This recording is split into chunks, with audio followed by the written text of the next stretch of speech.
Hello and welcome once again. 5 November 2024 में US में elections होंगे। अमेरिका के लोग वोट डालेंगे, लेकिन वो अपना प्रेसिडेंट नहीं चुनेंगे।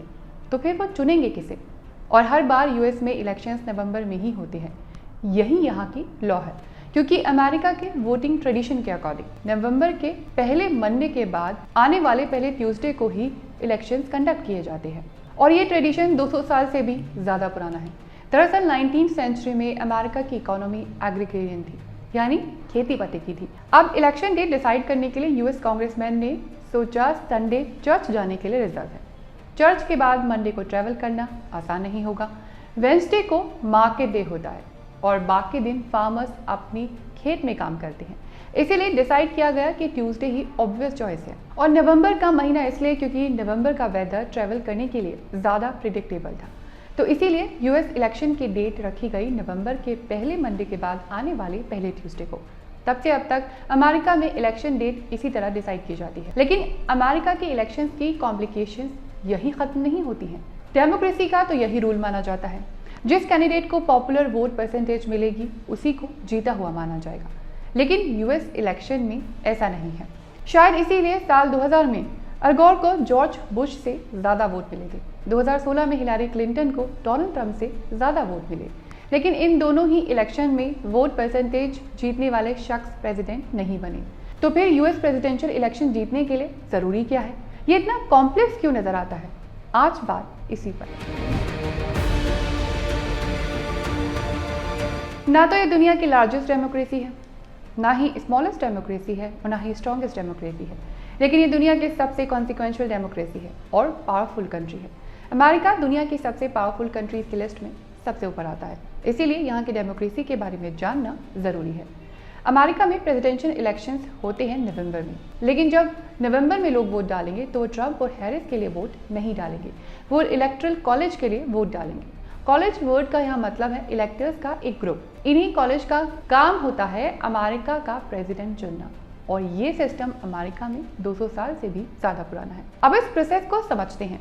अमेरिका के हर स्टेट को उसकी पॉपुलेशन के अकॉर्डिंग इलेक्टर्स दिए गए हैं। इस वक्त अमेरिका में 538 इलेक्टर्स हैं और जीतने के लिए चाहिए होते हैं 270 की मेजॉरिटी। इलेक्टर्स का सिलेक्शन दिखाता है पब्लिक की विल।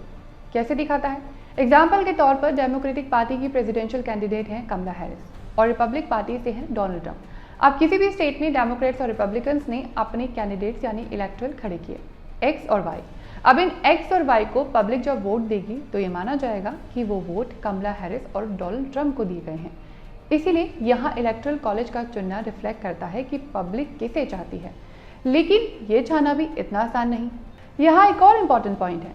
इलेक्टरल कॉलेज के जरिए किसी भी स्टेट को जीतने के लिए रूल लागू होता है विनर टेक ऑल का। कैलिफोर्निया में सबसे ज़्यादा इलेक्टर्स हैं, यानी अगर कैलिफोर्निया में हैरिस के 30 इलेक्टर जीतते हैं और ट्रंप के 25, तो यहाँ जीत हैरिस की होगी। पूरे 55 इलेक्टर्स हैरिस के माने जाएंगे, क्योंकि यहाँ ज़्यादा लोगों ने कमला हैरिस को पसंद किया है। इसीलिए ये फर्क नहीं पड़ता कि इलेक्टर्स के बीच किसी भी स्टेट में कितने मार्जिन से जीत हार हुई है। अगर आपके इलेक्टर्स ज़्यादा जीत गए तो आपकी ही जीत मानी जाएगी। इसीलिए कुछ स्टेट्स को स्विंग स्टेट्स कहा जाता है।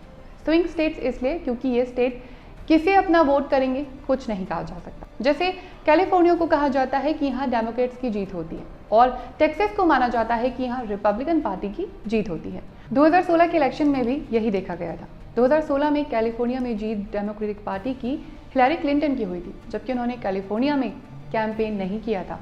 वैसे ही टेक्सास में जीत रिपब्लिकन पार्टी के डोनाल्ड ट्रंप की हुई थी और उन्होंने भी यहाँ सिर्फ एक ही बार कैंपेन किया था। लेकिन कुछ स्टेट्स को कहा जाता है swing states. In swing states में से एक है फ्लोरिडा।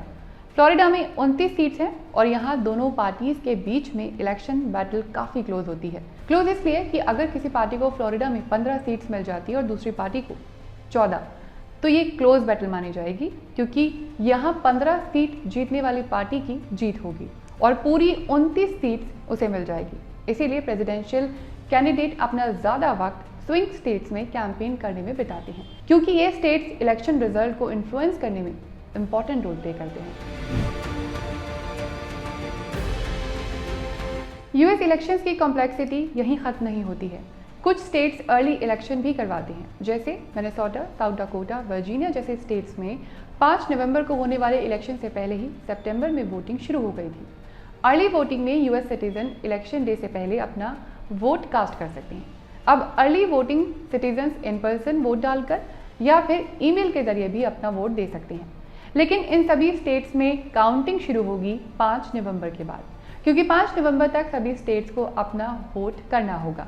इसीलिए कई बार कुछ स्टेट्स में वोटिंग के कई हफ्तों बाद काउंटिंग शुरू होती है।